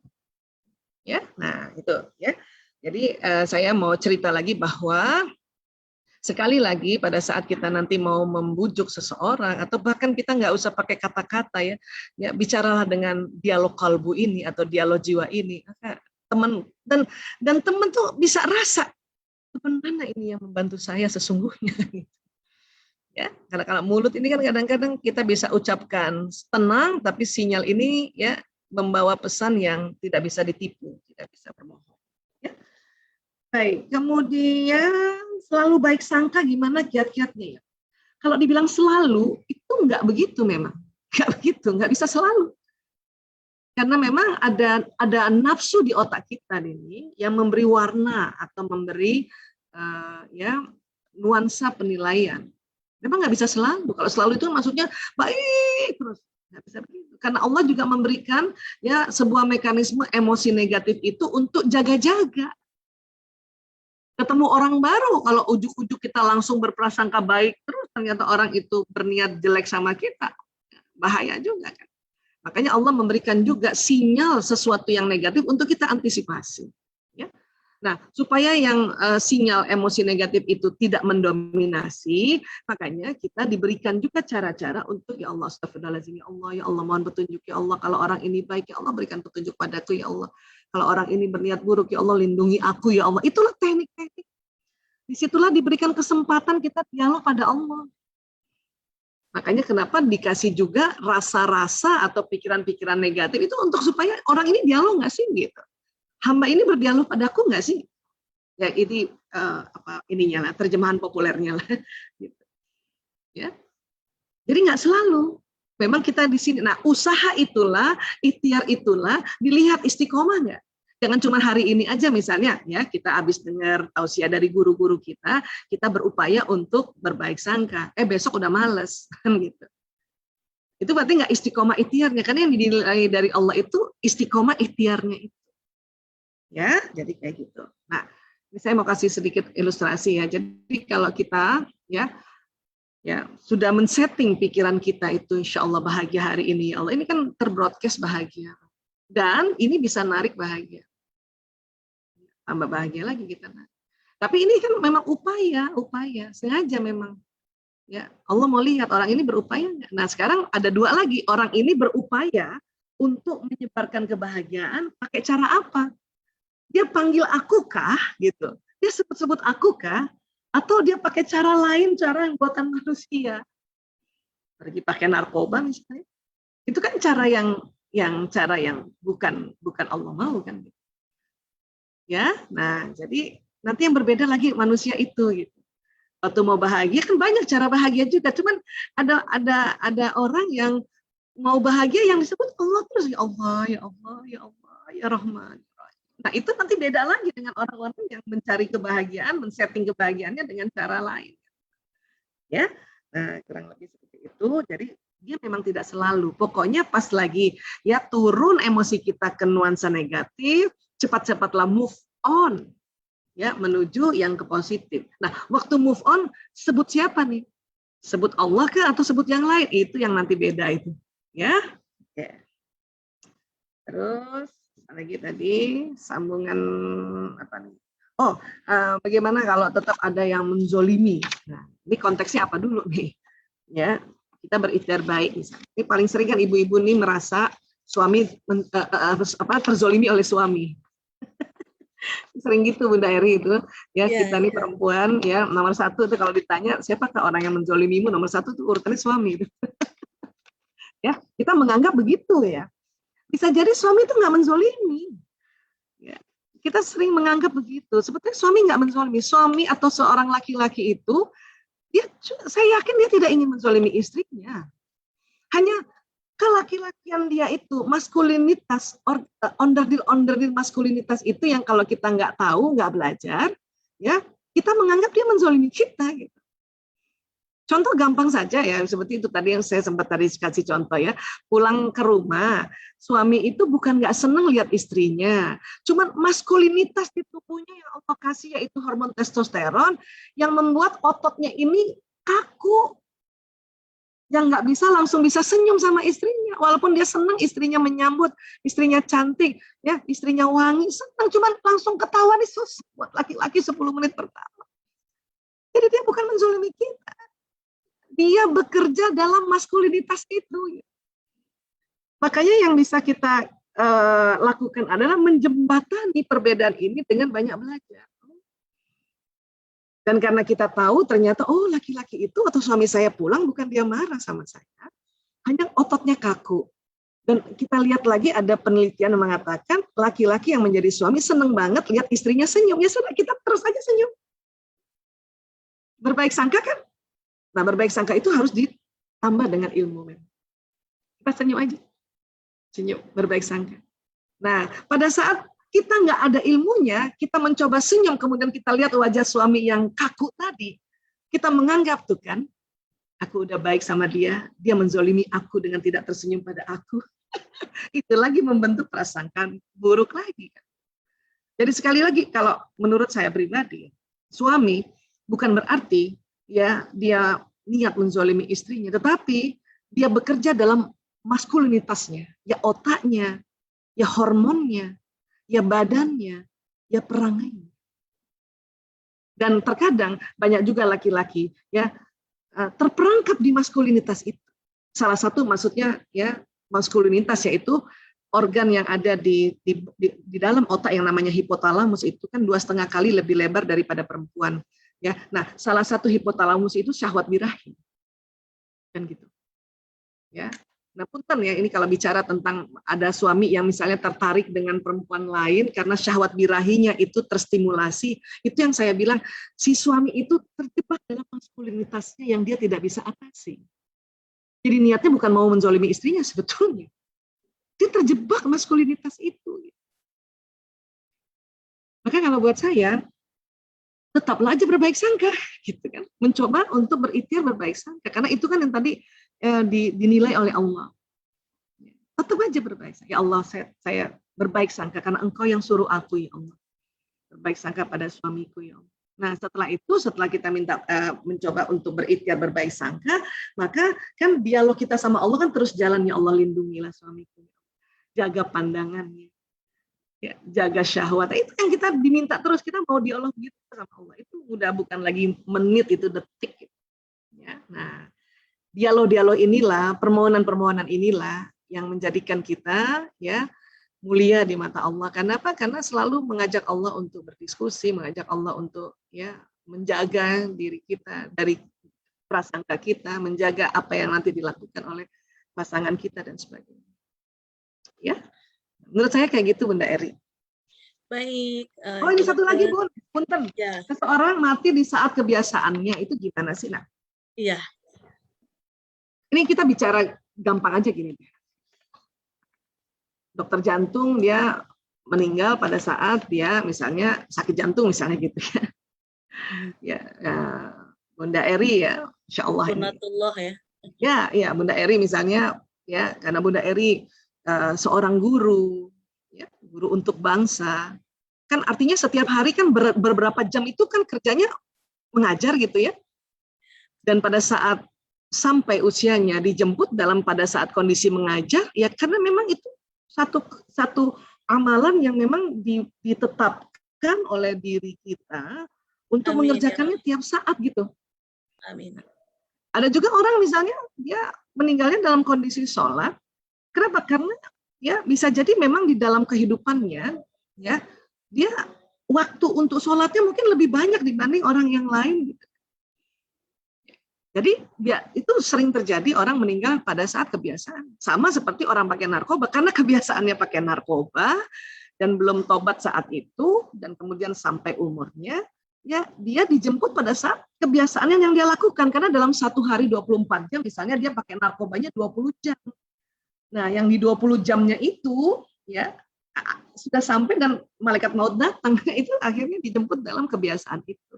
Makanya mengapa kita diminta untuk melakukan kebiasaan baik-baik, kebiasaan yang baik supaya sewaktu dijemput oleh malaikat maut itu juga di dalam nuansa kebiasaan baik itu gitu.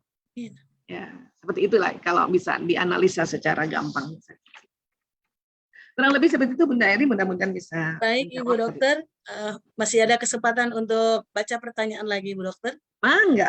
Oh, masih terkait banyak kok yang ini. Barusan Ibu Dokter bilang ada kondisi yang meninggal saat sholat, ini di sini juga ada sharing dan bertanya ya.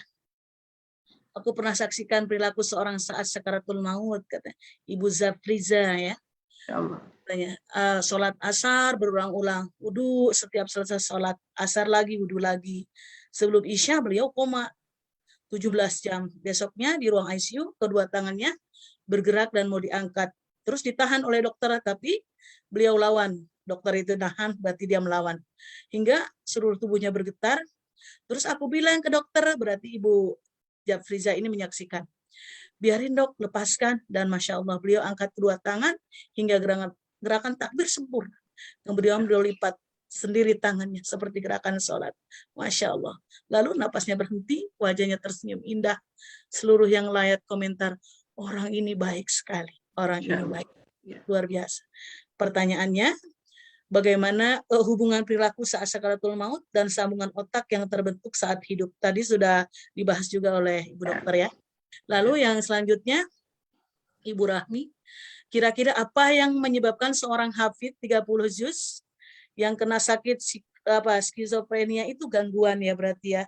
Di dalam ilmu neuroscience itu yang mempengaruhi kemampuan seseorang untuk berpikir ya, Bu Dokter. Dan apa yang harus dilakukan orang dekatnya, mohon penjelasannya. Ada lagi Ibu Nabila, bagaimana ya menghadapi orang yang prasangka buruknya tuh lebih tinggi.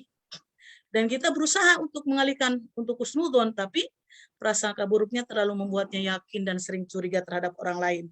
Bagaimana memberikan saran kepada orang tersebut? Ya, saya juga sering menyaksikan itu, bahwa seseorang itu kalau menilai orang selalu buruk, bercerita tentang ini buruk, nggak ada yang baik. Ketika dia mengenal A, diceritakan buruknya. Mengenal B, ceritakan buruknya. Semua yang diceritakan adalah buruknya. Itu kenyataannya seperti itu. Bahkan sering juga orang tersebut untuk menguatkan prasangka buruknya, sering bawa dari dalil, sering mencari-cari alasan, mencari-cari postingan orang-orang, ulama, untuk menguatkan prasangka buruknya. Itu memang kejadian nyatanya banyak seperti itu. Ada lagi yang selanjutnya dari masih bersambung semua ya pertanyaan ini ya. Ya, baik. Tadi mungkin itu dulu ya. Baik, baik. Bu Dokter. Ya, terima kasih banyak. Masya Allah, alhamdulillah. Ini senang banget kalau ya sahabat-sahabat langsung mengaplikasikan dengan kesehariannya ya. Ya, saya boleh share screen lagi ya. Ya. Jadi saya share screen-nya karena lebih enak pakai gambar ya kalau kita jelasin tentang apa yang terjadi di tubuh kita ya. Ya, jadi gini. Oke, ya. Nah, kan di otak kita ini kan terjadi sambungan-sambungannya, sambungan saraf ya. Terutama kebiasaan yang dilakukan atau yang setiap hari dilakukan, maka sambungan saraf ini akan menebal, ya berulang kali. Tadi diceritakan ya bahwa karena ibunda ini tegak sholatnya, bahkan betul-betul ya sudah tegak tumaknina, berulang, dan mungkin usianya juga ya sudah mungkin cukup banyak usianya. Berarti kan di otaknya itu ada sambungan ya kebiasaan sholat yang tepat waktu, tumaknina ya dan sebagainya. Ini sambungannya tuh udah kuat gitu. Sehingga pada saat koma itu kan berada di gelombang bawah sadar ya, maka badan ini melakukan seperti apa yang diperintahkan di otaknya. Karena tadi kita tahu ya dari otak ke tubuh itu kan ada sistem saraf yang jalan tadi listrik yang membawa pesan. Pada saat koma bawah sadar itu lebih kuat lagi sebetulnya. Kenapa? Karena tidak ada kehendak-kehendak lain kecuali ya apa yang ada tersambung memorinya itu. Makanya kenapa kita diminta untuk melakukan kebiasaan-kebiasaan baik supaya di akhir hayat pada saat kita mau meninggal itu kan pasti otak kita itu bekerja di bawah sadar biasanya. Nah, pesan yang ada di otaknya itu yang bagus-bagus kan jalan di badan. Makanya badannya ini akan mengikuti ya kondisi seperti itu ya. Dan ini penjelasan yang sangat sederhana, walau alam bisawab. Tentu ada lagi makna-makna yang lebih luar biasa yang kita belum sampai juga untuk bisa dibahas seperti itu oleh saya gitu ya. Nah, oke. Adapun masalah schizofrenia ya, jadi gini, schizofrenia itu adalah kondisi di mana ya dia ada faktor genetik juga, yaitu kepribadian dizoid, kepribadian yang di dalam otaknya secara genetik ini ada sambungan-sambungan saraf yang secara genetik itu ya berpotensi untuk ya waham istilahnya ya. Waham itu adalah dia punya keyakinan tapi sebenarnya keyakinannya salah, tapi dia percaya gitu. Itu udah ada potensi sambungan di otaknya secara genetik. Ya gitu. Kemudian ada halusinasi, jadi misalnya itu ciri-ciri schizofrenia, waham, halusinasi, dan ya nalarnya itu tidak bekerja pada saat itu. Tapi itu ada potensi-potensi saja secara genetik. Nah, potensi ini ya sambungan-sambungan yang ada di otak ini sudah berpotensi, dia akan jadi nyala gitu ya. Nyala itu potensi yang ada di sambungan karena secara genetik. Kenapa? Karena tekanan-tekanan dalam kehidupannya ya, atau cara-cara dia menata kehidupannya itu tentu harus jauh lebih kuat dibanding orang yang nggak ada genetiknya tentang schizofrenia ini. Makanya kalau dokter-dokter sekarang ya, kalau misalnya terutama dokter psikiater ya, apabila ada orang schizofrenia, dia akan mencari tahu ada nggak ya keluarganya yang begini, Ada nggak ya leluhurnya di atas yang begini? Cuman sulitnya adalah kita ya kadang-kadang tidak tahu leluhur kita dari leluhur ketiga ke atas kan karena nggak ketemu kan. Atau ya sesungguhnya orang yang punya genetik kepribadian skizoid harusnya tidak gila di waktu muda, ya. Karena kalau dia hidupnya dalam kehidupan yang tidak terlalu tertekan, ya, tahu bagaimana memanage emosi dan sebagainya, ya, dia hidupnya itu tadi ya, polanya hidup sehat itu, baru dia schizophrenia itu di atas 70 tahun. Ya. Makanya nggak heran juga tuh kalau misalnya kita ada kumpul satu perkumpulan lansia, kok udah di atas 70 tahun baru dia muncul gejala-gejala schizophrenianya ya. Nah, sebetulnya itu udah dibawa dari sebelumnya gitu. Kalau bicara schizophrenia. Tapi ada orang belum 70 tahun dia sudah langsung schizophrenianya potensi di otaknya ini yang gilanya di usia muda gitu atau muncul schizophrenianya di usia muda. Kenapa? Karena misalnya dia pakai narkoba. Ya, atau tertekan, depresi oleh lingkungannya, oleh orang tua, oleh sekolahnya. Makanya nggak heran juga misalnya anak-anak ya 1-2 lah, nggak banyak sebetulnya ya, beberapa santri barangkali karena dia tertekan dengan tugas-tugas dan dia tidak tahu dari kecilnya nggak diajarkan oleh orang tuanya untuk bagaimana memanage stresnya, memanage emosinya untuk menghadapi tugas-tugas ini. Nah itu tercetus. Nah, jadi stres dan stresor atau sumber stres lingkungan ke orang tua ke ya sekolahnya ke itu namanya faktor pencetus.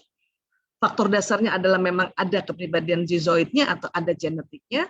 Faktor kontribusinya anak ini tidak belajar, orang ini tidak belajar manajemen emosi sejak kecil karena kita pun dari kecil tidak diajarkan oleh orang tua manajemen emosi karena baru muncul teknik-teknik itu ya di dekade sekarang ya. Dan tercetus oleh sumber stres sekelilingnya, maka schizophrenia nyala. Ya, ini kalau bicara penjelasan schizophrenia secara umum, ya, secara simpel. Ya. Tapi kalau kita lihat itu di otaknya tuh luar biasa, memang sudah ada potensinya gitu. Ya, nah. Kemudian kalau kita bicara lagi tentang ya kenapa sih ada orang berburuk sangka terus gitu ya. Kita harus tahu juga masa kecilnya bagaimana? Karena ada memori kecil di otak sini yang sekian tahun itu terbentuk kabelnya ini dalam ya sambungan penuh luka. Makanya ada sekarang istilah tadi ya inner child memory. Masa kecil di memori masa kecil. Nah, inner child memory itu nih sambungan-sambungan otak yang di otak sini itu mulai terbentuk kapan? Sejak dalam rahim, kemudian bayi itu lahir kan sudah ada sambungan-sambungan itu sampai dia balik. Kalau perempuan mens pertama, laki-laki mimpi basah. Itu yang disebut memori masa kanak-kanak. Atau disebut inner child memory. Biasanya orang-orang yang pada saat dewasanya dia lebih banyak buruk sangkanya, ada memori masa kecil di otaknya, banyak luka. Ya, merasa terabaikan, ya, luka, merasa dibanding-bandingkan. Itu kan kita sambung. Nah, waktu tersambung waktu kecil itu dia belum bisa memberi makna. Misalnya dia ya luka karena pengasuhan. Ibunya marahin, ibunya cubit, ibunya bandingkan oleh kakaknya. Kayak kakak kamu dong itu.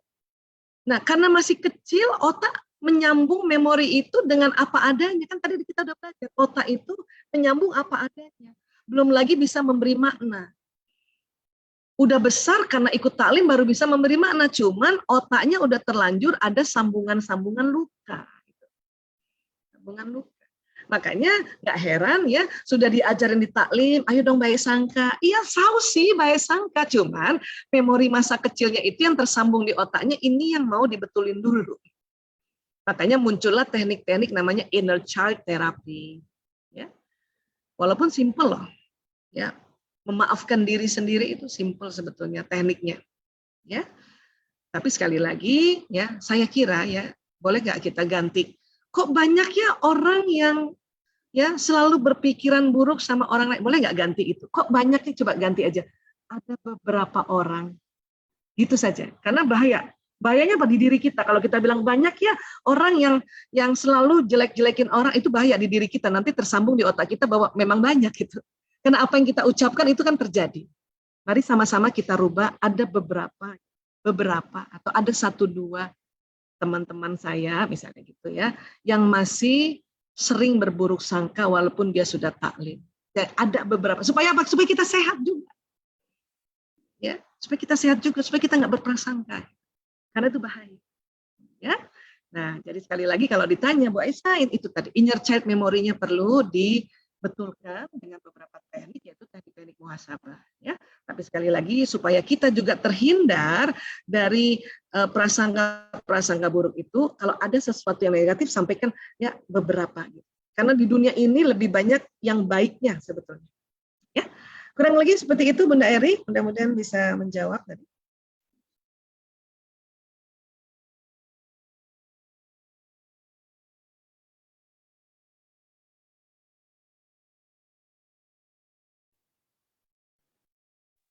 Baik Ibu Dokter, satu lagi. Ya, ada satu lagi ini mungkin penting nih. Izin bertanya, Ibu Dokter Aisyah minta tips waktu Bu Isah saat menangani narkoba agar aura negatifnya tidak jadi magnet ke tubuh, supaya pekerjaan suami saya yang berhubungan juga dengan narkoba tidak terbawa ke rumah. Dari Ibu Indriani, Memteku. Oh, Insya Allah. Mbak Cindil ya. Ya. Dulu ya, waktu ngurus narkoba itu kan tahun 98 ya. Mulai 98 Bu Isah ngurus narkoba. Itu yang ketarik sedih aja. Pulang ke rumah sakit saya. Ya, sakit. Ya. Barulah tahun 2000 belajar memanage emosi, belajar untuk ya membersihkan kita punya ya badan ini dari serapan-serapan kesedihan. Karena kalau kita konseling kan nggak cuma konseling sama pecandunya, tapi konseling juga sama orang tuanya atau bahkan yang suami kena narkoba, istrinya juga. Jadi bayangkan itu. Satu hari itu misalnya satu kasus bisa ada 5 atau 7 orang yang sedih cerita. Kita kan kena kan?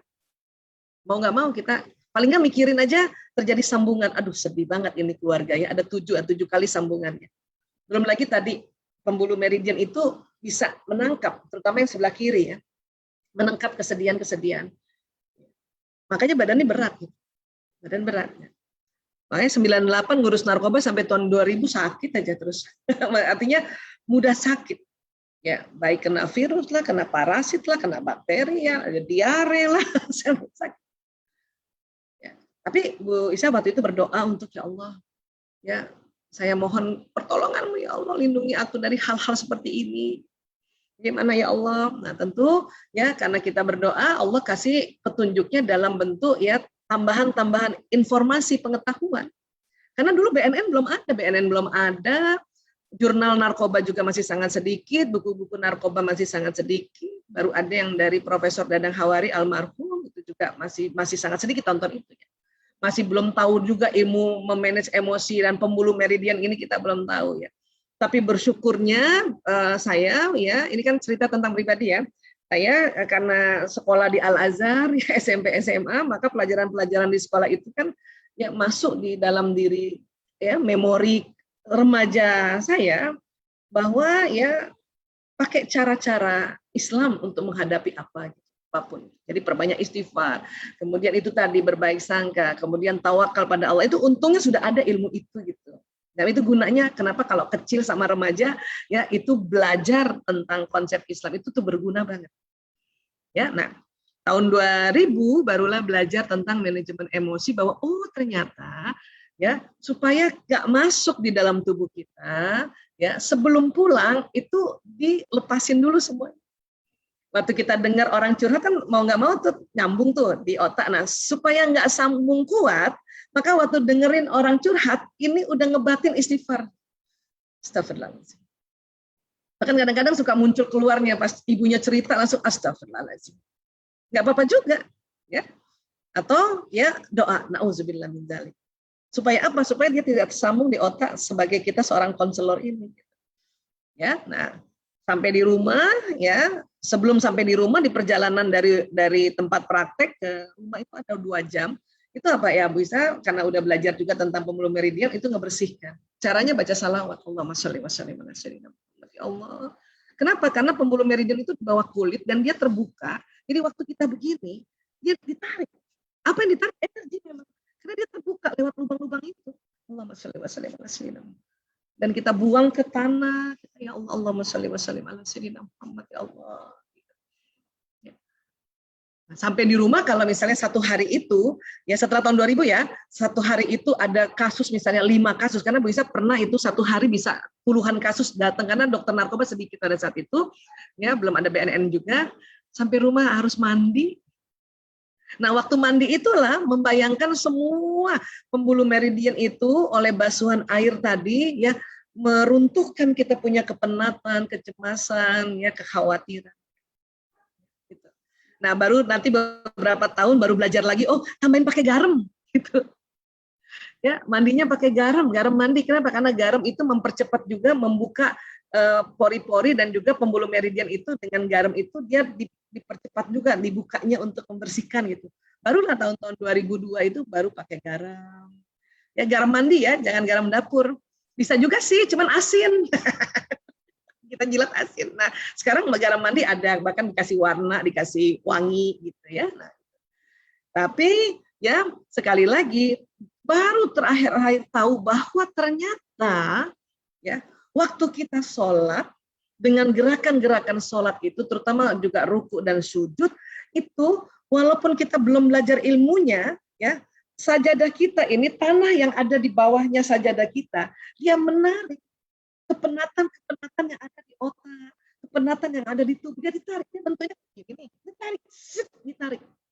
Itu kalau kita bisa lihat dengan kasat mata ya dengan kasaf mata gitu ya, itu sajadah kita tuh penuh banget dengan debu-debu hitam, kepenatan kita ditarik.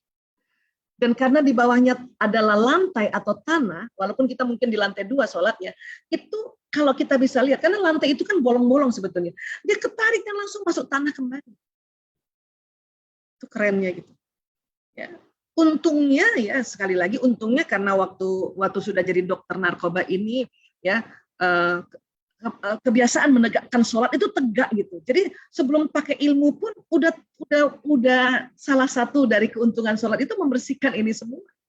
Ya, baru tahu di akhir-akhir 2000 sekian bahwa ya Allah orang sholat itu Masya Allah keren banget. Kepenatan ditarik itu langsung itu kalau dalam bahasa ilmu bioplastik namanya lagi grounding, posisi grounding. Posisi grounding itu nggak main-main tuh.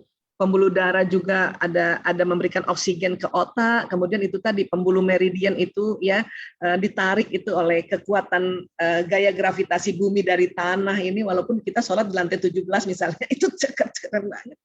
Ya, makanya kok rasanya kalau sekarang kita makin belajar ya Allah, ya Rob, ya kok kenapa gitu ya, kita kalau sampai meninggalkan sholat tuh makanya nggak enak perasaan kita itu karena